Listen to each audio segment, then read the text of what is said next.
الله الرحمن الرحيم. باب استحباب قيام رمضان وهو التراويح. Bab pada menyatakan mendirikan, menghidupkan bulan Ramadan, iaitulah tarawih. Hadis yang pertama, an Abi Hurairah radhiyallahu anhu أن رسول الله صلى الله عليه وسلم قال من قام رمضان إيمانا واحتسابا غفر له ما تقدم من ذنبه متفق عليه. Dari Abi Hurairah radhiyallahu anhu bahawa Rasulullah sallallahu alaihi wasallam bersabda,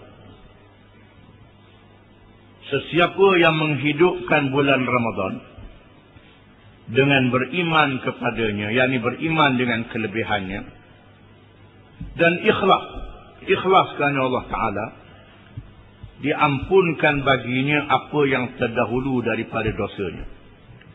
Hadis riwayat Bukhari dan Muslim.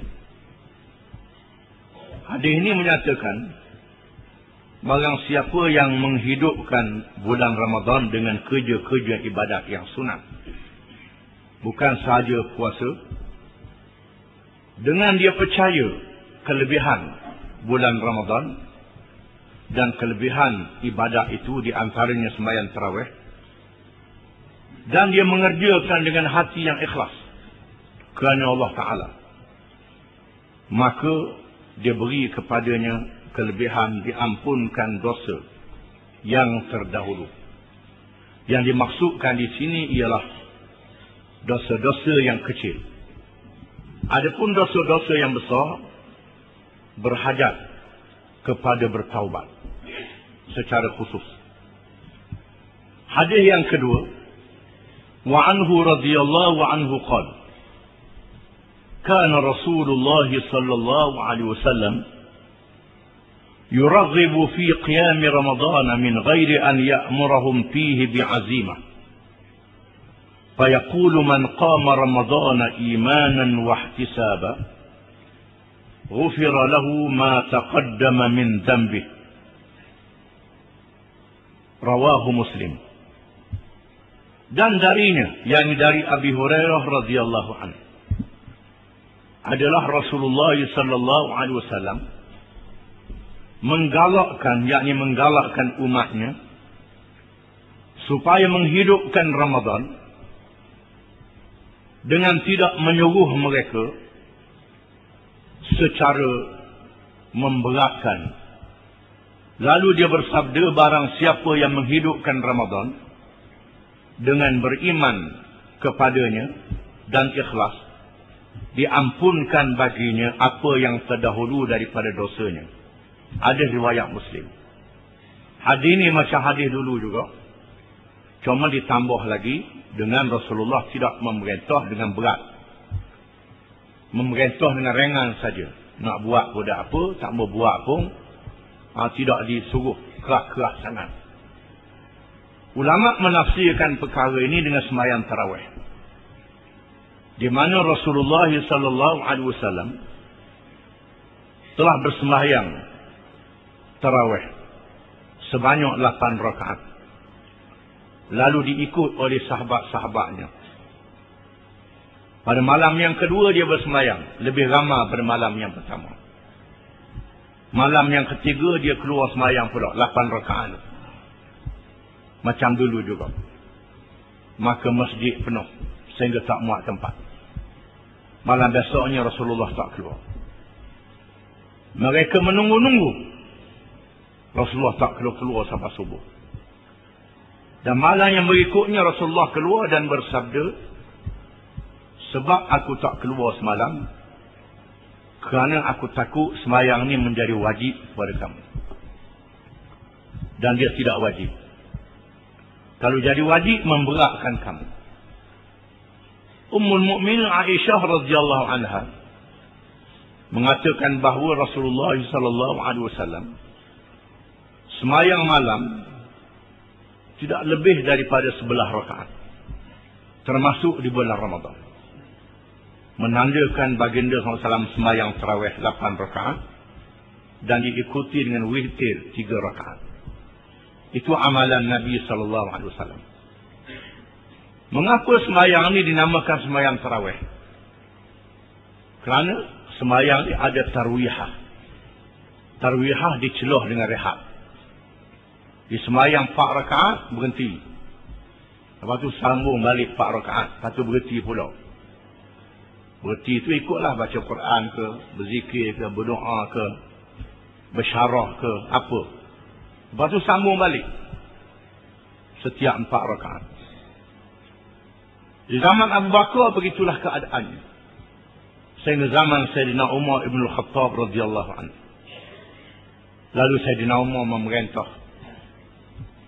Bila Sayyidina Umar tengok berselerok dalam masjid. Stopak situ, stopak sini, situ sini dalam masjid. Lalu Sayyidina Umar suruh mereka bersemayang secara berjemaah. Diimamkan oleh Ubay bin Ka'ab radhiyallahu anhu. Ubay bin Ka'ab ialah yang kita baca kisahnya dulu, seorang sahabat yang alim, di mana alimnya diakui oleh Allah. Sehingga Allah Ta'ala suruh malaikat Jibril perintah kepada Nabi SAW baca surah Bayyinah di hadapan Ubay bin Ka'ab. Ubay menjadi imam, disuruh oleh Sayyidina Umar. Dan mereka bersemayang dengan 20 rakaat. Semayang dengan 20 rakaat. Ini dibuat di zaman Sayyidina Umar bin Khattab radhiyallahu anhu.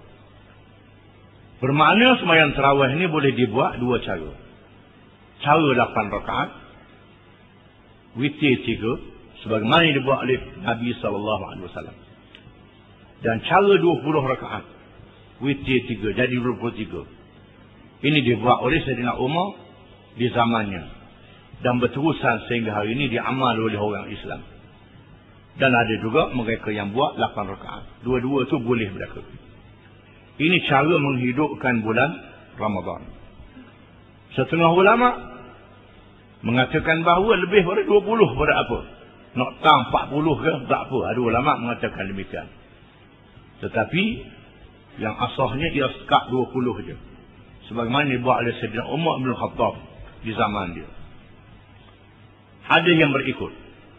باب فضل قيام ليلة القدر وبيان أرجى لياليها.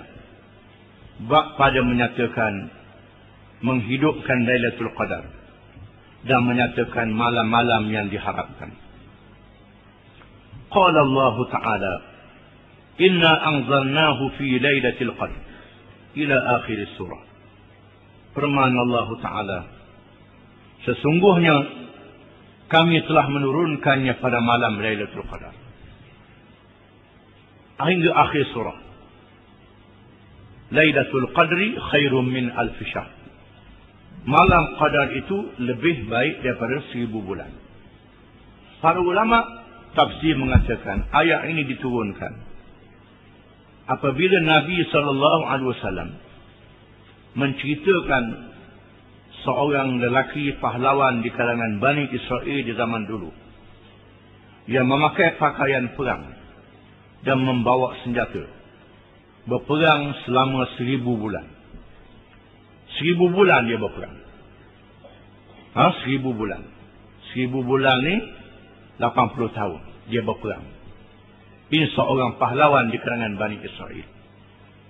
Bila dengar demikian, maka para sahabat merasa hairan. Merasa hairan macam mana dia boleh berperang sampai umur 80 tahun. Takkanlah berbudak perang dah 80 tahun berperang. Berjihad fisabilillah selama 80 tahun lebih. Artinya 1000 bulan. Masa umur 90 tahun tu boleh perang lagi. Ini orang zaman dulu. Tuhan beri kekuatan pada dia. Maka sahabat mari berasa lemah. Macam manalah kita umat Muhammad nak berperang sabir selama 1000 bulan, 80 tahun lebih. Lalu Allah Ta'ala menurunkan suratul Qadar yang disebut dengan malam Qadar yang diberi kepada umat Muhammad SAW kelebihan 1000 bulan. Ini hadiah yang Allah Ta'ala beri kepada umat Muhammad SAW. Wa qala ta'ala, Inna anzalnahu fi lailatin mubarakah. Al-ayah. Dan firman Allah Ta'ala, sesungguhnya kami telah menurunkan yakni Al-Quran itu pada malam yang diberkati, yaitulah malam Lailatul Qadar. Allah Ta'ala memerintah diturunkan Al-Quranul Karim pada malam Qadar. Maksudnya diturunkan daripada Lauh Mahfuz ke langit dunia. Kemudian dibawa secara beberapa ayat kepada Nabi sallallahu alaihi wasallam. Hadis yang pertama, an Abi Hurairah radhiyallahu anhu, anin Nabi sallallahu alaihi wasallam qala, man qama lailatal qadri imanan wa ihtisaban, ghufira lahu ma taqaddama min dhanbihi. Muttafaqun alaih. Wallahu a'lam.